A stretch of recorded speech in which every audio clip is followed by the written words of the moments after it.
Hello guys, welcome back. तो guys, एक बार फिर आप सभी का स्वागत है मेरे चैनल पर।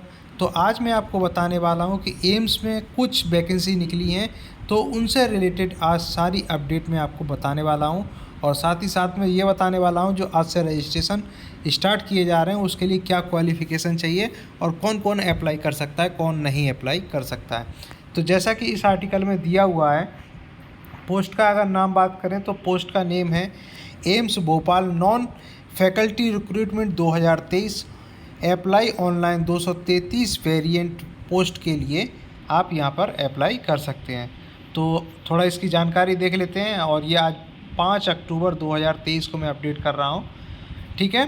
तो इसमें जैसा दिया हुआ है, अखिल भारतीय आयुर्विज्ञान संस्थान एम्स भोपाल में non faculty LTC and MTC store keeper, driver, UDC stenographer और अन्य विभिन्न गैर भर्ती विज्ञापन जारी किए गए हैं। जो कि उम्मीदवार एम्स भोपाल नॉन फैकल्टी भर्ती 2023 के इच्छुक हैं, वे लोग 6 अक्टूबर 2023 से लेकर 30 अक्टूबर 2023 तक अपना ऑनलाइन आवेदन पत्र भर सकते हैं, ठीक है। तो इसमें क्या चयन प्रक्रिया रहेगी, आयु सीमा क्या रहेगी, क्या वेतन रहेगी, कितनी पोस्ट, कौन सी पोस्ट के लिए हैं, तो ये सब हम लोग देखने वाले हैं नीचे आर्टिकल के अंतर्गत। तो जैसा कि मैंने डेट्स के बारे में ऊपर बता ही दिया है, तो आपकी जो एम्स की जो वैकेंसी है उनकी एप्लीकेशन रजिस्ट्रेशन आपका चालू हो गया है। आज 6 अक्टूबर 2023 से रजिस्ट्रेशन चालू हो चुका है। अगर लास्ट डेट की बात करें तो लास्ट डेट आपका 30 अक्टूबर 2023 है। अगर वहीं हम लोग बात करें पे एग्ज़ाम फ़ीस लास्ट डेट, तो एग्ज़ाम फ़ीस जो पे करनी है आपको उसकी लास्ट डेट क्या है, तो वो है आपकी 30 अक्टूबर 2023। अभी एग्ज़ाम की कोई डेट क्लियर नहीं है, साथ ही साथ में एडमिट कार्ड का भी अभी कोई क्लियर नहीं है। तो आगे हम लोग बात कर लें फ़ीस। तो आपको रजिस्ट्रेशन फ़ीस कितनी पे करनी पड़ेगी, तो अगर आप लोग जनरल, OBC या EWS के अंतर्गत आते हैं तो आपको 1200 रुपये रजिस्ट्रेशन फ़ीस पे करना होगा। साथ ही साथ में अगर आप SC ST या PH के अंतर्गत आते हैं तो आपको 600 रुपये फ़ीस, रजिस्ट्रेशन फ़ीस पे करना होगा। और पेमेंट करने का इसमें जो तरीका है वो आप ऑनलाइन नेट बैंकिंग के थ्रू भी कर सकते हैं, क्रेडिट कार्ड के थ्रू कर सकते हैं, डेबिट कार्ड के थ्रू कर सकते हैं। तो आप लोग घर बैठे अपने मोबाइल से हर तरीके से अप्लाई, मतलब रजिस्ट्रेशन फ़ीस फिल कर सकते हैं। वहीं अगर हम लोग बात करें कि एज काउंट कब से की जाएगी, तो एज काउंट आपकी 30 अक्टूबर 2023 से आपकी एज काउंट की जाएगी। तो एज की बात करें, मिनिमम एज आपकी यहाँ पर 18 ईयर मांगी गई है। और फिर अगर बात करें तो ये पोस्ट वाइज है, हर पोस्ट की अलग अलग एज मांगी गई है। तो मिनिमम आपकी 18 वर्ष है और मैक्सिमम की बात करें तो 27 साल से लेके 45 साल तक आपका पोस्ट वाइज दिया हुआ है। तो अगर हम लोग छूट की बात करें तो छूट की अगर बात की जाए तो ये आपका जैसे आपको OBC, जनरल और आपके SC ST को जो छूट मिलती है वो आपको उसी तरीके से बरकरार रहेगी, उसी तरीके से आपको छूट मिलेगी। तो वैकेंसी की बात करें तो कुल टोटल वैकेंसी आपकी 233 वैकेंसी हैं आपके एम्स में। अगर हम पोस्ट वाइज देख लें तो पहला है स्टोर कीपर कम क्लर्क, तो इसमें केवल आपकी 85 वैकेंसी हैं। और ये AIIMS Bhopal non faculty variant post के लिए आपका क्वालिफ़िकेशन क्या है। क्वालिफ़िकेशन आपके लिए देखिए, इसमें बैचलर डिग्री मांगी गई है और मिनिमम 1 साल का एक्सपीरियंस मांगा गया है और age limit up to 30 year मांगा गया है, ठीक है। तो स्टोर कीपर के लिए देख लीजिए, क्या बात करें यार इन लोगों से। वहीं अगर हम लोग बात कर लें ऑफिस स्टोर या अटेंडेंट की, तो ये भी आपकी 40 पोस्ट हैं यहाँ पर। और इसके लिए क्वालिफ़िकेशन की बात करें तो 10th मांगा गया है, या फिर आप ITI एग्ज़ाम पास हों, ठीक है। या तो ITI होना चाहिए या आपके पास 10th क्लास होना चाहिए। और अगर एज लिमिट की बात करें तो एज लिमिट आपकी मैक्सिमम 30 साल है इसमें। वहीं अगर हम लोग बात कर लें लोअर डिवीज़न क्लर्क LDC की, तो इसमें टोटल वैकेंसी आपकी 32 है। और अगर एजुकेशन की बात करें तो 10+2 मांगा गया है, मतलब इंटरमीडिएट मांगा गया है आपका, ठीक है। और इसमें इंग्लिश टाइपिंग 35 WPM या फिर आपका हिंदी टाइपिंग 30 WPM होना चाहिए, ठीक है, वर्ड पर मिनट, ठीक है। WPM का अर्थ है वर्ड पर मिनट। आगे हम लोग बात कर लें इसमें एज लिमिट, तो एज लिमिट इसमें है 18 से लेके 30 साल इसमें, ठीक है। वहीं अगर हम लोग बात कर लें स्टेनोग्राफ़र की, तो स्टेनोग्राफ़र की आपकी 34 वैकेंसी हैं। और इसमें क्वालिफ़िकेशन की बात की जाए तो इसमें भी आपका इंटरमीडिएट मांगा गया है।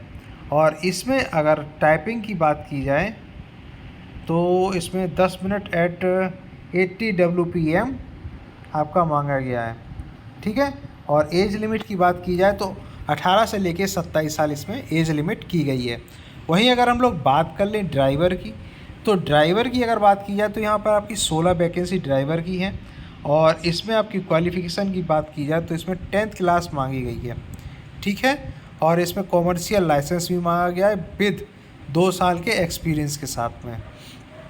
एज लिमिट की बात करें तो 18 से लेकर 27 साल इसमें एज लिमिट मांगी गई है। वहीं अगर हम लोग बात कर लें जूनियर वार्डन की, जो हाउस कीपर होता है, उसकी आपकी 10 पोस्ट हैं। अगर इसमें क्वालिफ़िकेशन की बात की जाए तो क्वालिफ़िकेशन आपकी बैचलर डिग्री मांगी गई है, साथ ही साथ में 2 साल का एक्सपीरियंस मांगा गया है।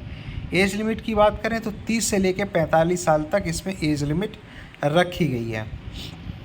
वहीं अगर हम लोग बात कर लें डिसेक्शंस हॉल अटेंडेंट, तो इसमें आपकी 8 वैकेंसी हैं। और अगर यहाँ पर हम लोग क्वालिफ़िकेशन की बात करें तो यहाँ पर आपका 10+2 यानी कि इंटरमीडिएट मांगा गया है, या फिर आपको आपका 10th होना चाहिए, साथ ही साथ में 3 साल का एक्सपीरियंस होना चाहिए।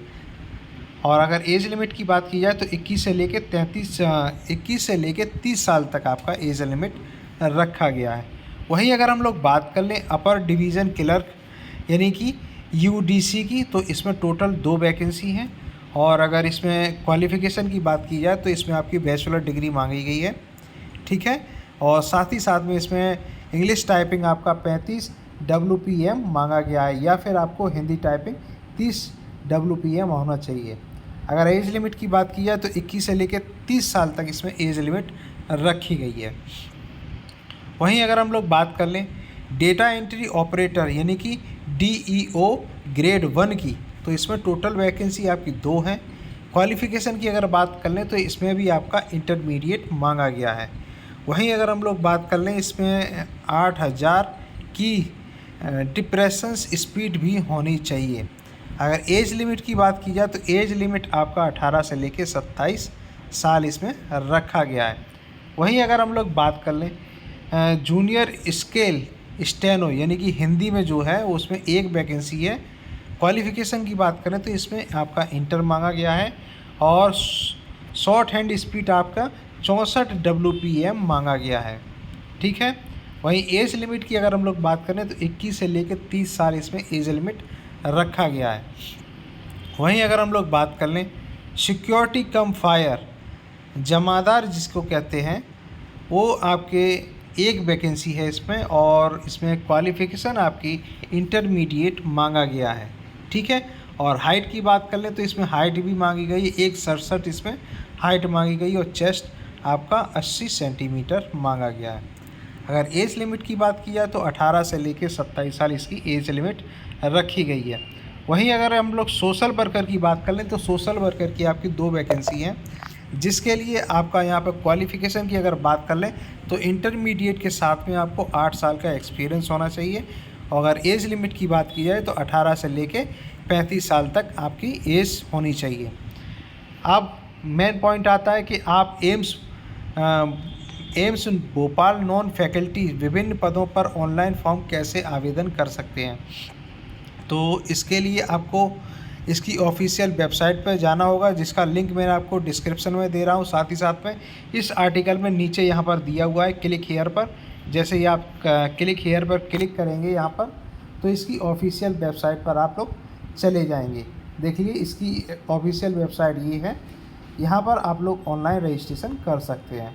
ठीक है, तो ऑनलाइन आप रजिस्ट्रेशन कर सकते हैं यहाँ से। चलिए मैं पहले आपको बता देता हूँ। और जिन लोगों को फॉर्म फिलअप करने में किसी भी तरह की कोई दिक्कत आ रही है तो आप मुझे कमेंट बॉक्स में कमेंट कर सकते हैं, जिससे मैं आपको नेक्स्ट क्लास में आपको फॉर्म फिलअप करके स्टेप बाय स्टेप दिखा दूंगा, जिससे आप लोग आसानी से फॉर्म फिलअप कर सकते हैं। तो इसमें आपको करना क्या है, इसकी ऑफिशियल वेबसाइट पर जाकर वहाँ पर अपनी डिटेल बहुत अच्छे से आपको फिलअप करनी है। किसी भी तरह की कोई मिस्टेक नहीं करनी चाहिए। साथ ही साथ में आपको अपने documents, photo and signature scan करके अपलोड करने हैं और सारे कॉलमों को अच्छी से मतलब फाइनल सबमिट करने से पहले अच्छे से आप लोग देख लें, किसी तरीके की कोई मिस्टेक तो नहीं है। मिस्टेक ना होने की कंडीशन में आप इसे फाइनल सबमिट कर सकते हैं। फाइनल सबमिट करने से पहले आपको फ़ीस भी पेमेंट करनी होगी। जब तक आपका फ़ीस का पेमेंट नहीं होगा तब तक आपका फाइनल सबमिट नहीं होगा। इसके अलावा और इससे रिलेटेड अगर कोई किसी तरीके की आपकी क्वेरी है तो आप कमेंट बॉक्स में कमेंट कर सकते हैं, जिससे मैं नेक्स्ट क्लास में इंक्लूड करके आपका जो भी डाउट्स हैं उनको क्लियर करने की कोशिश करूँगा। और साथ ही साथ में अगर जिन लोगों को फॉर्म फिलअप करने में किसी तरीके की मिस्टेक आ रही है तो प्लीज़ कमेंट बॉक्स में कमेंट करें, जिससे मैं आपको उसके फॉर्म फिलअप करके दिखा सकता हूँ स्टेप बाय स्टेप। ठीक है गाइस, तो जाने से पहले एक छोटी सी रिक्वेस्ट है उन साथियों से जो हमारे चैनल पर आज पहली बार आए हैं, तो उनसे ये रिक्वेस्ट है कि कृपया हमारे चैनल को लाइक करें, सब्सक्राइब करें और अपने दोस्तों तक शेयर करें, जिससे हम लोगों का भी मोटिवेशन बढ़े और आप लोगों के पास में रेगुलर जितनी भी जॉब्स आती हैं उनकी अपडेट्स आपके पास समय से पहुंच सकें और आप समय से फॉर्म फिलअप कर सकें। ठीक है गाइस, तो आज के लिए बस इतना ही। नेक्स्ट क्लास में जल्दी मिलते हैं नई कुछ वैकेंसी के साथ में। आज के लिए बस इतना ही। Thank you guys.